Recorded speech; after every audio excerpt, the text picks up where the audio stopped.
Friends, welcome to my channel. আজকে আমি আমার মধ্যে এমন একজনকে পেয়ে গেছি যার খালি আমি নিকনেম বললেই সবাই বুঝে যাবেন, ক্যাপ্টেন কুল।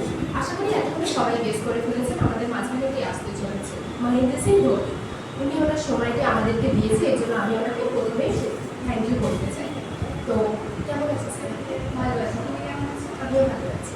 তো আজকে আমি স্যারের সাথে কিছু কোয়েশ্চেন আলোচনা করব। আপনার জীবনে সবচেয়ে বড় অনুপ্রেরণা কি? আমার জীবনে সবচেয়ে বেশি অনুপ্রেরণা ছিলেন আমার মা বাবা। সবসময় আমার পাশে থেকেছে, তারা আমার জীবনে সবচেয়ে বড় অনুপ্রেরণা। আর তাছাড়া আমি ছোটোবেলায় সচিন তেন্ডুলকারকে দেখেই বড় হয়েছি। স্যার, 2007-এর ওয়ার্ল্ড কাপ নাকি 2011-এর ওয়ার্ল্ড কাপ, কোনটি আপনার মনে সবচেয়ে বেশি গেঁথে আছে? দুটোই খুব স্পেশাল আমার কাছে, তবে 2011-এর বিশ্বকাপটি খুবই স্পেশাল আমার কাছে।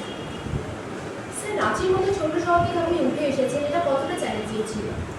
আমার কাছে খুবই চ্যালেঞ্জিং ব্যাপারটা ছিল। অনেক সময় মনে হয়েছে হেরে যাব, কিন্তু আমি নিজের উপর বিশ্বাস রেখেছি, কারণ কঠোর পরিশ্রম কখনো বিফলে যায় না। আপনি উইকেট কিপিং ও ক্যাপ্টেন্সি দুটো কীভাবে একসাথে ব্যালেন্স করতেন?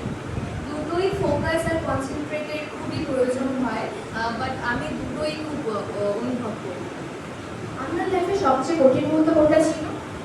2015-র ওয়ার্ল্ড কাপের ফাইনাল হেরে যাওয়াটা। সিএসকের সাথে আপনার সম্পর্কটি কেমন?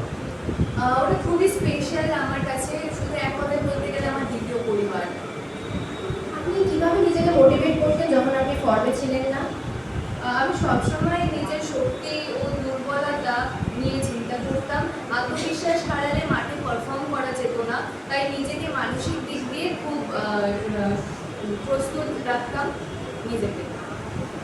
স্যার, আপনি ক্রিকেটার না হলে আপনি কী হওয়া বেশি পছন্দ করতেন? আমি আগে রেলওয়েতে চাকরি করতাম, হয়তো সেটাই করতাম।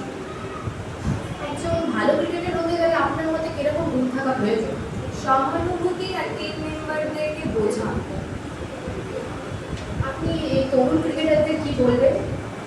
নিয়মিত প্র্যাকটিস করো, নিজের খেলার উপর বিশ্বাস রাখো, এগিয়ে চলো, সফল পাবে।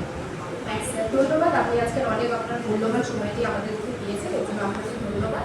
আর ফ্রেন্ডস, এরকম নতুন ভিডিও আরও আপনারা কাকে দেখতে চান এরকম, সেটা কমেন্ট করুন আর চ্যানেলটিকে সাবস্ক্রাইব করুন। Thank you.